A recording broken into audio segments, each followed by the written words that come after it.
Secrets of lost civilizations are being revealed for the first time. What's hidden under the Sphinx? What's lurking inside the Mexican jungle? Who really built the Easter Island heads? Get ready to have the most important questions answered. Unlocking secrets of the Sphinx. Part lion, part human, 100% mystery. There are secret tunnels dug into the body of the legendary Sphinx that are beyond explanation. And where in the world did its nose go? The Great Sphinx of Giza has been standing, or rather reclining, for over 4,500 years, guarding the pyramids with an inscrutable gaze that says it knows things we don't. From hidden tunnels to an ancient botched construction project, this stone enigma has been the subject of speculation, restoration, and even some vandalism. But through it all, two questions remain unanswered. Who built the Sphinx, and why? Here's what mainstream historians tell us. The builder was most likely Pharaoh Khafre, ruler of Egypt's Old Kingdom,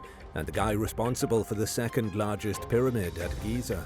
Khafre built the Big Cat around 2558 to 2532 BC. It originally depicted a lion's body with Khafre's face on it. All these years later, it's still one of the largest monolithic statues on the planet. 4,500 years ago, in Khafre's day, bronze and iron tools weren't a thing yet, so Egyptian builders used stone hammers and copper chisels to carve the Sphinx straight from the Giza bedrock. Experts think the Sphinx was hewn from a natural stone sticking out of the desert. Can you imagine carving something that huge with just stone hammers and copper chisels? Talk about dedication. But here's something you don't know. The work went unfinished. The Sphinx was never fully completed. Excavations in 1978 uncovered 3 unfinished stone blocks meant for the nearby Sphinx temple.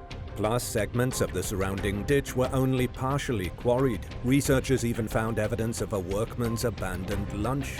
What do you suppose Egyptian laborers ate for lunch?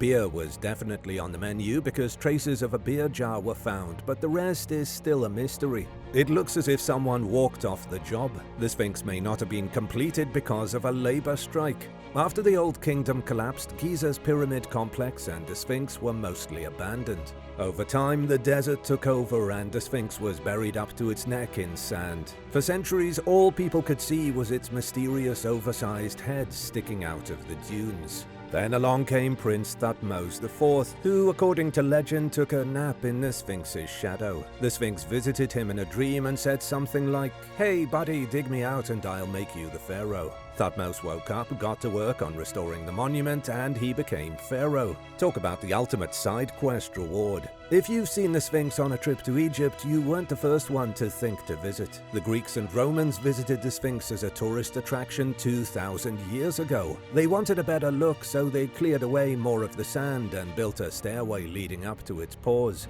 But where's its nose? Theories include that Napoleon's troops used it for target practice. Religious extremists knocked it off to stop idol worship. It just crumbled away naturally over time. The last guess is the most boring, but also the most probable. Besides, does a 66-foot-tall lion man really need a nose? Now let's get to the juicy part, the tunnels and hidden chambers within the Sphinx. Over the years, people have drilled, dug, and speculated about what's inside the statue. Here's everything the experts know. A 27-foot hole was dug into the Sphinx's back in the 1840s by Howard Weiss, a man who thought dynamite was a good excavation tool. It's known as Paring's Hole. Then there's the eastern shaft, a pit found under the Sphinx's paws that was mysteriously sealed in the 1920s and remains shut today. Shaft A is a hole on the very top of the Sphinx's head. Some think it was used for attaching an ancient headdress, but no one really knows. It could have been for hiding treasure. Shaft D is the only tunnel that actually leads under the Sphinx. It winds down 15 feet below ground level. But where does it go? It seems to just end, but that makes no sense. Why would they dig a shaft to nowhere? Some think Shaft D leads to the fabled Hall of Records, a supposed hidden library under the Sphinx containing the lost knowledge of Atlantis. No one alive today knows the truth of the Sphinx, but maybe if you stand in its shadow, close your eyes and listen carefully, who knows? Maybe it'll whisper a 4,500-year-old secret just for you. If you could ask the Sphinx one question, what would it be? Let me know in the comments. The angry sun god of Scandinavia. You do not want to anger the sun god of Neolithic Scandinavian farmers. Just imagine that it's 2900 BC and you're trying to grow some crops so that you and your family don't drop dead in the winter. The sky goes dark, the temperature plummets, and your fields are looking sadder than a salad at a barbecue. What do you do in this situation? Your crops are in trouble. I think you better make some serious offerings to the gods. And not just any offerings. They want stone plaques engraved with sun motifs, known to archaeologists today as sunstones. 5,000 years ago, when Mother Nature threw a tantrum, people couldn't sit back and hope for the best. They had to sacrifice something important. Archaeologists working on the Danish island of Bornholm in the Baltic Sea uncovered over 600 of these intricately carved sunstones. Each one is a small flat shale piece covered in patterns depicting the sun, fields, and crops. The sunstones were all carefully placed in a causewayed enclosure, aka a ritual pit, alongside the remains of a ritual feast. It was an ancient dinner party with very high stakes. What scientists want to know is why the ancient Scandinavian farmers were so desperate that they buried 600 offerings. How many human sacrifices does that equal? Maybe 3 or 4? The mystery might not be as mysterious as you're thinking. Evidence points to a massive volcanic eruption in 2900 BC. It was a disaster so powerful it disrupted global temperatures and blocked out the sun. Its effects were felt as far away as the Arctic and Antarctica. Think about that for a second. A volcano so big it affected the whole planet. Volcanic winter, cue the panic sacrifices. According to Rune Iversen from the University of Copenhagen, these sunstones were symbolic gestures meant to reboot agriculture after catastrophic crop failures. If your entire survival depends on the sun and suddenly it ghosts you for months, you have to do something to bring it back. To modernize, it might seem bizarre to offer carved stones to an invisible deity, but let's not be too quick to judge. People today still have lucky charms, lucky socks, and weird superstitions. Throw in a global darkening and mass crop failure, people today would be burying their Xboxes in the backyard if they thought it might please the Ooga Booga rain gods.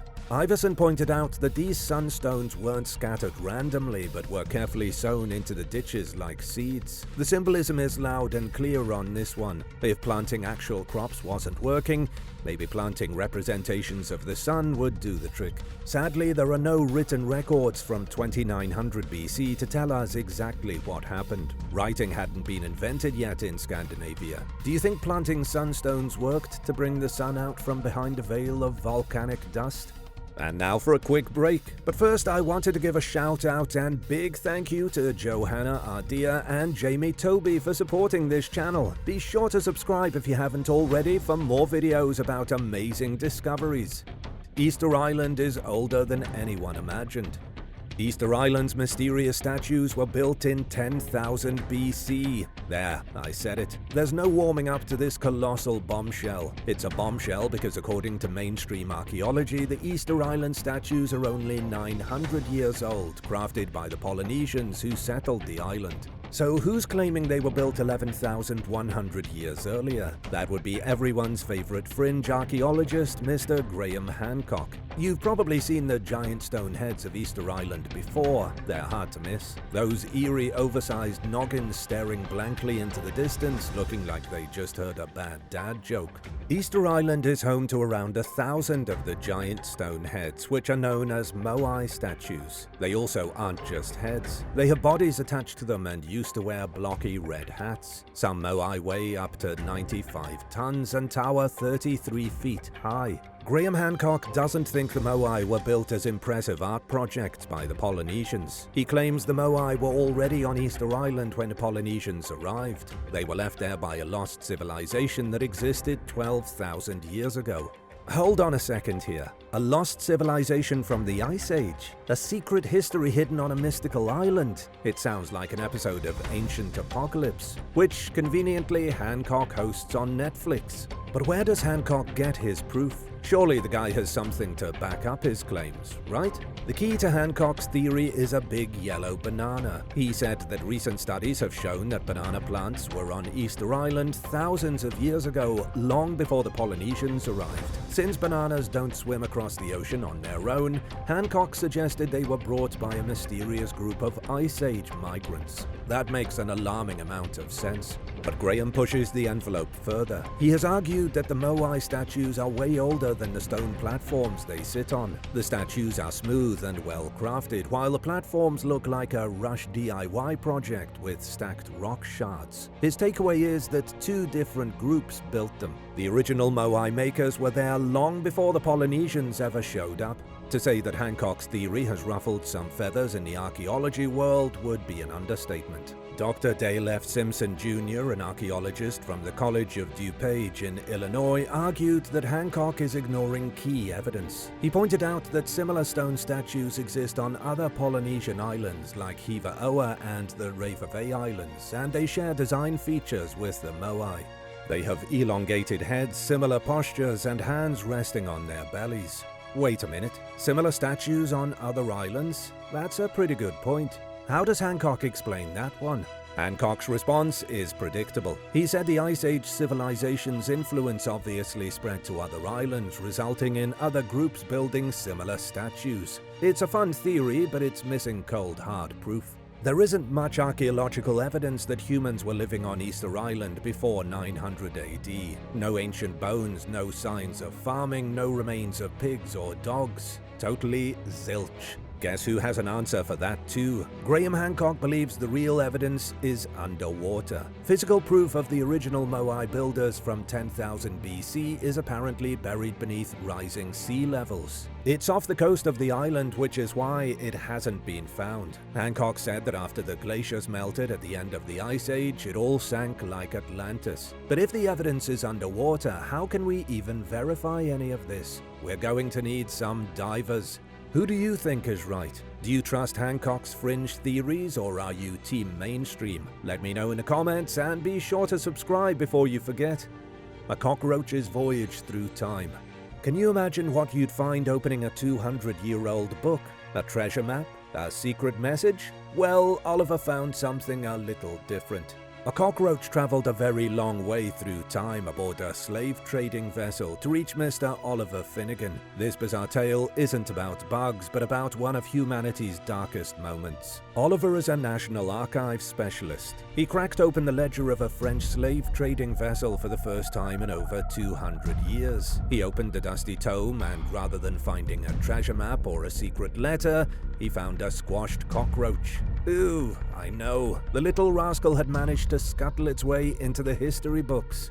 The roach's name is Perry, because why not? Perry's journey started in 1743 aboard a slave trading ship that set sail from La Rochelle, France, heading to the Guinea coast. From there, this unsuspecting little insect hitched a ride inside the pages of the ledger as the crew switched to another vessel in modern-day Haiti, bound back to France. The ship never made it back to France, though. It was seized by British privateers during the War of the Austrian Succession and redirected to Plymouth. The ledger was confiscated and became part of a collection of captured documents known casually as prize papers. For the next 200 years, Perry lay dead between the pages. Then, when Finnegan was preparing some old documents for a major digitization project, he opened the book and saw the bug. It was kind of a skin-crawling moment because of its unexpectedness. Finnegan admitted the roach is bigger than it looks in the pictures, in case you weren't already creeped out. After consulting entomologists, researchers identified Perry as an American cockroach, Periplaneta americana. Another name is ship's cockroach for obvious reasons. These critters originated in Africa and were transported to the Americas, largely via the transatlantic slave trade. Attempts to date Perry through radiocarbon analysis fell short, but experts agree he's very old. Thanks to the book's microclimate, Perry was perfectly preserved, allowing scientists to even determine his sex. The biggest shock for me is learning that books have microclimates. Now Perry has officially entered the archives. He's pinned, mounted in a box with a perspex lid, and assigned his own reference number. Anyone feeling particularly bold can even request to view him in a special room at the National Archives. Are you up for it? Selling the 10 Commandments. When Moses was given the 10 Commandments by God, he couldn't have possibly guessed that some imitation stones 3,000 years later would make $5 million at an auction. I guess you can put a price on salvation. The oldest known rock with the Ten Commandments carved into it has been sold for $5 million, but some experts are wincing because they aren't sure the rock is even real. It might be a 115-pound forgery. Moses is rolling over in his grave right now. It was Sotheby's that put the rock up for auction. They are without a doubt the most famous auction house I can think of. According to them, the stone dates to around 300 AD. Richard Austin, Sotheby's head of books and manuscripts, hyped up the artifact by saying that to stand before it is an experience unlike any other. Very good sales tactics, but the experts aren't buying it. The tale of how this tablet made its way from being buried in the ground to a high-stakes auction is suspicious at best. Archaeologist Jacob Kaplan was the one who first documented the stone in 1943. His field notes say that it was discovered in 1913 while building a railway in southern Israel. Instead of realizing they had a historical jackpot on their hands, the workers allegedly used it as a paving stone for a house. People were wiping their muddy boots on an ancient tablet with the will of God written on it. Talk about a blasphemous doormat. The stone surfaced again in 1995, this time in the hands of an Israeli antiquities dealer. Eventually, it ended up at the Living Torah Museum in Brooklyn, where it was displayed until collector Mitchell S. Capel bought it for $850,000 in 2016. Now let's talk inflation. Not even a decade later and the artifact sold for 5 times more. I bet it makes you wish you'd invested in ancient tablets instead of Bitcoin, huh? The lucky winner of the auction was someone who wanted to keep their identity secret. They're apparently planning to donate the artifact to a museum in Israel. That's an expensive donation, but is it real? Patty Gerstenblith, an expert in cultural heritage law, called the sale price remarkable and warned that the tablet's authenticity is questionable. She pointed out that it wasn't found in a documented archaeological dig, which is a big red flag. Patty also said the whole paving stone anecdote sounds a little too convenient to be true. And finally, antiquities from Israel are notorious for being faked. I should mention this version of the Ten Commandments has a few creative liberties. It omits "Thou shalt not take the Lord's name in vain" and adds a commandment about worshipping on Mount Gerizim, a site sacred to the Samaritans. It's all pretty fishy, but it makes me think about the real tablets with the Ten Commandments on them. When are they going to be found? And how much do you think they would fetch at an auction? $1 billion? $10 billion? A new secret in the Great Pyramid. The Sphinx might be hiding a secret library with books from Atlantis. But if that's true, what even more remarkable stuff is the Great Pyramid hiding? A new discovery has gotten us closer than ever to deciphering the pyramid's ancient truth. Even after 4,500 years, the Great Pyramid of Giza continues to surprise us. Researchers have discovered a 30-foot-long corridor above the pyramid's entrance, offering new clues to its internal structure and mysteries. Since 2015, an international project called Scan Pyramids has been using non-invasive techniques like cosmic ray imaging and infrared thermography to peer inside the pyramid's stonework. These advanced scans have already revealed several voids, including this newly detected corridor just behind a chevron-shaped arrangement of stones near the main entrance. After identifying the void, researchers inserted an endoscope to capture images of the sealed passage. It was basically a spy camera, but unfortunately the first pictures taken with the endoscope showed nothing but blackness. Sebastian Procureur, a physicist involved in the study, said they still can't precisely see inside the room. Talk about suspense. What do you think they'll find when they finally get a clear view? Built around 2560 BC under Pharaoh Khufu, the Great Pyramid has long been shrouded in mystery. Greek historian Herodotus described Khufu as a cruel ruler, yet Egyptian sources depict him as wise and benevolent. The purpose of the pyramid's elaborate system of chambers and passageways remains uncertain. Did you know Khufu's pyramid is the only one of its era with high-level tunnels? It seems like a lot of passages and chambers just to house one mummy, don't you think? Seems a bit excessive. This isn't the first time researchers have found hidden voids. In 2017, they uncovered a much larger chamber measuring 98 feet long, though its function also remains unknown. Egyptologist Reg Clark of Swansea University suggested the newly discovered corridor likely served a structural purpose. Yawn. maybe it did, but that would be the most boring conclusion. Let's hope they find evidence soon that the hidden chambers contained vast arrays of batteries powered by a mystical force uprooted from the Earth and used to power alien ships. Don't you think that would be a better explanation? Crack this code for $1 million. Do you want to earn $1 million? No problem, just crack this ancient, undecipherable script and you'll be set for life. Sounds easy, right? Not even the smartest computer programs can crack the Indus script. Rajesh P.N. Rao, who studies the Indus script professionally, checks his inbox every morning and finds more emails from people claiming they cracked the code, but none of them have.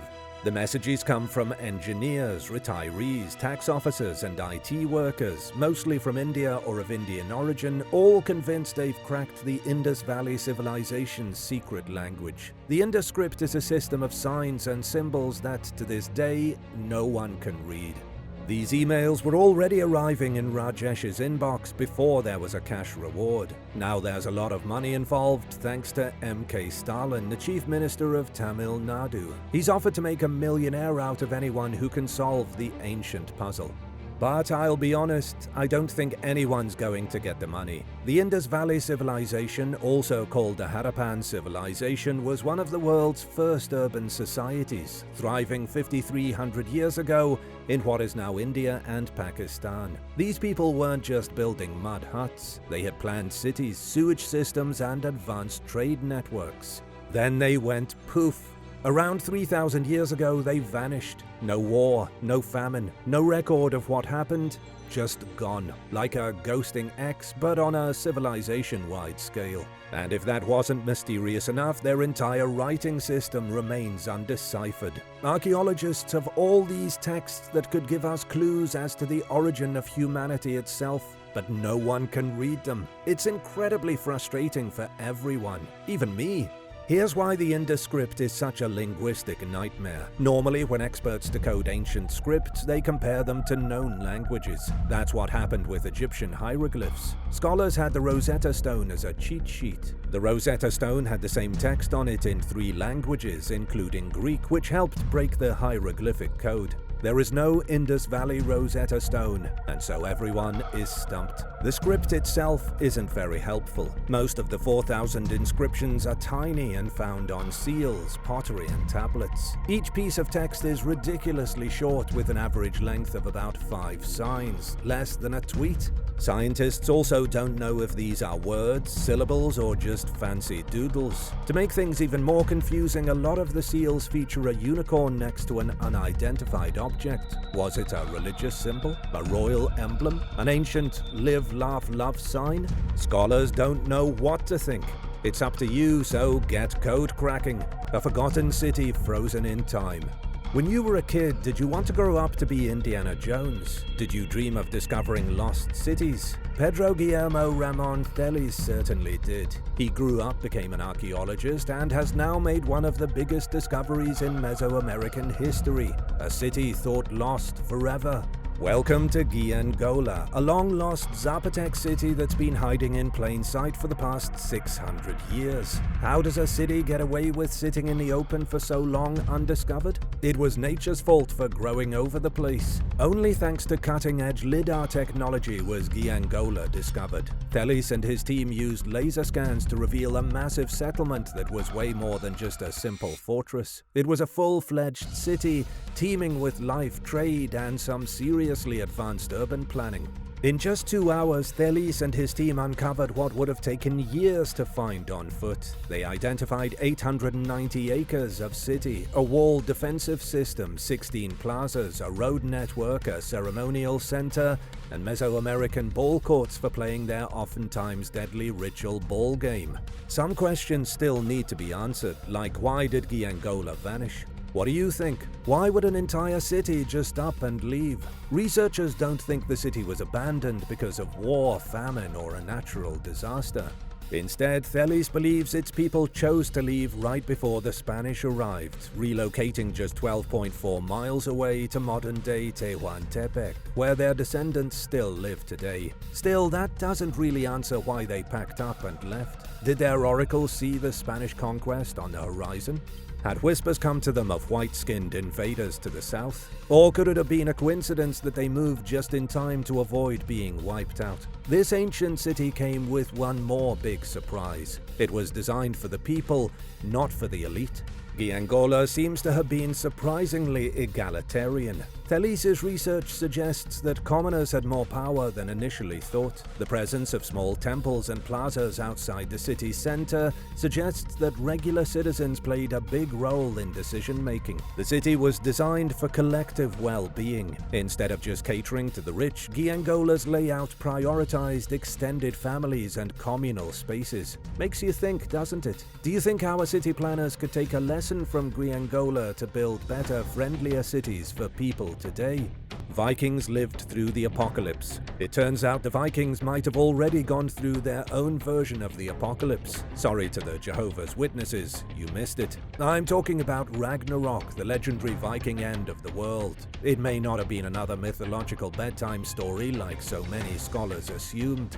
Science now backs up that a real-life catastrophe might have inspired the Ragnarok fable. And honestly, it sounds like the absolute worst time to be alive. It was a winter straight out of every pilgrim's worst nightmare. 3 years without any sun, suffering in the bitter cold with failing crops and no food to eat. The vibe was not great, to say the least. This really happened, but a similar winter is also part of Norse mythology. It's the apocalyptic winter of Fimbulwinter, which translates literally to mighty winter. This brutal, never-ending chill was said to be the warning sign that Ragnarok was knocking at the door. It was the Viking equivalent of the seventh seal being opened. Scientists have a date for when the real Fimbulwinter took place. They think the myth was based on the actual volcanic winter of 536 AD, which historians call one of the worst years to be alive. That's saying something, considering the last 4 years have been, let's say, a little weird. So, what happened in 536? In short, back-to-back volcanic eruptions. They filled the sky with so much ash that sunlight took an extended vacation for a few years. The temperature plummeted, crops failed, and people freaked out. Can you really blame them? While history books have long documented the devastation across the Eastern Roman Empire and China during the 6th century, the Norse world has been largely ignored. That's where this new study comes in. A team of researchers in Denmark, led by Morten Fischer Mortensen of the National Museum of Denmark, analyzed tree rings. Trees are some of the best secret keepers, like nature's own historians. The rings revealed that from 539 to 541, oak trees in Denmark stopped growing. And if trees couldn't grow, neither could crops, which meant people were left scrambling to survive on crumbs. The study also uncovered something intriguing. There was an explosion of gold treasure hoards being buried throughout the Viking world from 539 to 541. Remember the angry sun god of the Scandinavians I told you about earlier? Neolithic farmers buried sunstones to appease the angry god. 3,500 years later, the Vikings, possible descendants of those farmers, did the same thing with gold treasure hoards. It's thought they offered their most valuable possessions to the gods, hoping for a break from the endless winter. Fimbulwinter sucked for the Vikings, but there's always a silver lining. The catastrophe may have led to a farming revolution. The study suggests that in the aftermath, Norse farmers started growing rye, a hardy grain that doesn't need much sunlight. And just like that, rye bread may have become an unintended legacy of the Viking apocalypse. You can thank Fimbulwinter the next time you bite into a rye sandwich. Now, to be fair, I'm not saying the literal end of the world happened in the 6th century. The Jehovah's Witnesses can still wait for the second coming. There were no giant wolves swallowing the sun like in the Norse myth. Thor and Loki didn't duke it out, and Odin didn't lead a last stand against evil like the Norse Armageddon. But as Mortensen put it, myths often echo real historical events. Fimbulwinter may very well be a distant memory of a real, brutal climate disaster. If nothing else, it gave me an excuse to talk about volcanic winters, tree ring detective work, and how we might owe rye bread to the Vikings. Ancient jewels and a creepy mask. An empire of bling long before its time has been found, and it has archaeologists flabbergasted. They're as amazed by the shocking jewels they found as they are creeped out by the freaky mask that came with the jewels. Researchers in Kuwait stumbled upon a 7,700-year-old jewelry factory from the prehistoric Ubaid period. That was from roughly 5500 to 4000 BC. The factory predates the pyramids, written language, and even metalworking. Yet even without all these advances in technology, someone in the Subia Desert was already running an accessories business. What a hustle. If that wasn't mind-blowing enough for you, the same dig turned up a super eerie clay mask that looks like it was custom-made for nightmares.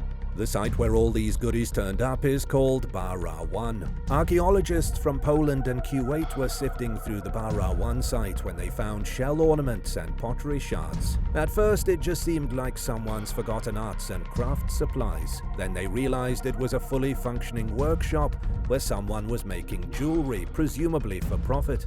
Professor Piotr Bielinski, co-director of the excavation, is still wrapping his head around it. He said the discoveries illuminate the complex cultural and economic networks of the Ubaid period, while highlighting the significance of early human settlements in shaping regional history. In other words, the Ubaid period of Kuwait was a major step forward for humanity. People were already developing modern civilizations way before Sumer or Egypt. Alongside the jewelry workshop, researchers uncovered something way less glamorous. They found a clay figurine with a strangely elongated human head and unsettlingly blank facial features. It's reminiscent of the Ubaid lizard men statues, which are totally weird. People in the Ubaid period crafted statues of what look like reptilian aliens. Make of that what you will. Professor Bielinski thinks the mask and the jewelry factory might be linked in some ritualistic way, but exactly how is still a mystery. I'm more interested in why one of the first complex societies was so obsessed with making lizard man statues and creepy alien-like masks. What was up with these people? Anyone have any theories? What's your favorite ancient mystery that remains unsolved to this day? Let me know in the comments, and thanks a lot for watching. If you liked the video, be sure to subscribe and come back soon for more amazing stuff from the channel.